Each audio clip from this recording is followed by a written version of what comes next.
Welcome back to the Anything History channel, where we delve into the depths of the past to uncover the mysteries that lie beneath.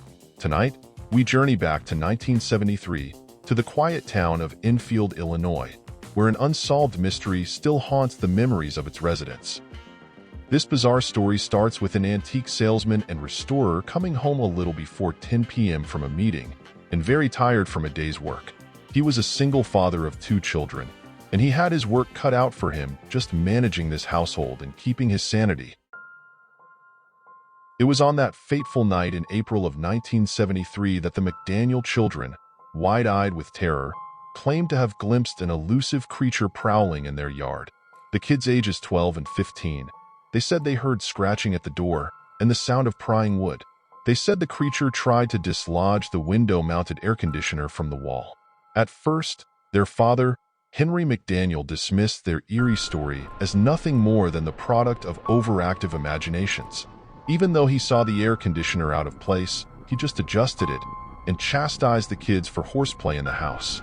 He blew off their concerns about a creature and told them to get to sleep because they had school in the morning.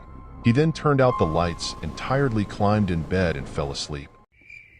It was now just around 10 o'clock, but as the night wore on, strange scratching sounds roused him from his slumber, and he ventured outside to investigate. Armed with a gun and a flashlight, Henry McDaniel stepped cautiously onto his front porch, his heart pounding in his chest.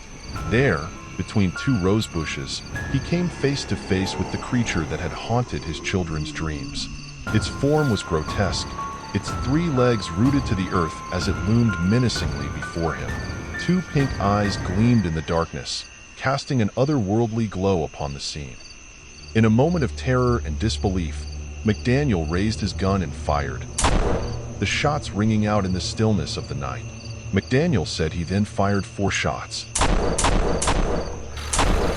He hit the creature at least once, causing it to make a hiss, much like a wildcat's. McDaniel was stunned when he saw the monstrous beast jump 50 feet in 3 jumps.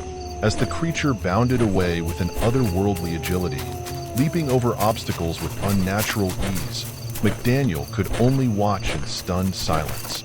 It moved with a grace that defied explanation, its movements fluid and swift as it quickly ran toward a railway embankment near his house and out of sight, vanishing into the darkness. McDaniel later reported 2 more sightings of the alleged beast to local cops, who did believe he was rational and in his right mind. But McDaniel said the police eventually threatened him with a fine or jail time for continuing to report false claims, which was wasting resources because none of them truly believed what he saw had been real.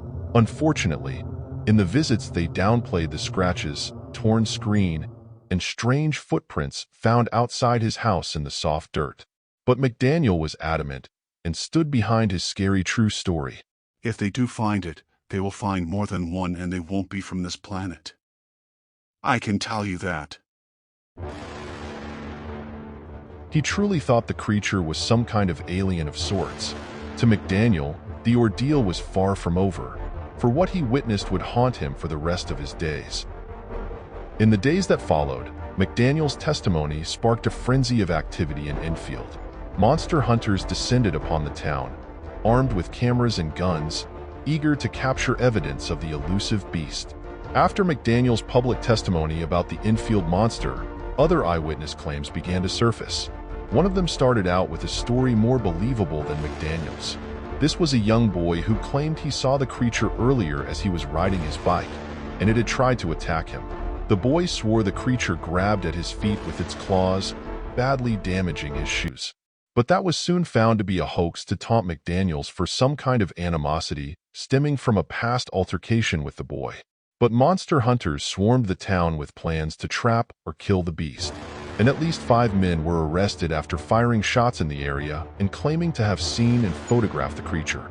But despite their efforts, the Enfield Monster remained elusive, a phantom in the night that defied all attempts at capture. The darkness was not giving up the monster's whereabouts. Around this time, authorities began to speculate that the creature might just be a large stray dog or a loose kangaroo, based on all the descriptions they were getting. But McDaniel stood firm in his conviction. He stuck to it being a creature with a short body, 3 legs, 2 little short arms and pink eyes as big as flashlights. It stood 4 to 5 feet tall and had gray-colored skin. His belief was unwavering in the face of skepticism and disbelief. He knew what he had seen, and he would not be swayed by the doubts of others. For him, the Enfield Monster was real, a creature from beyond the realms of human understanding.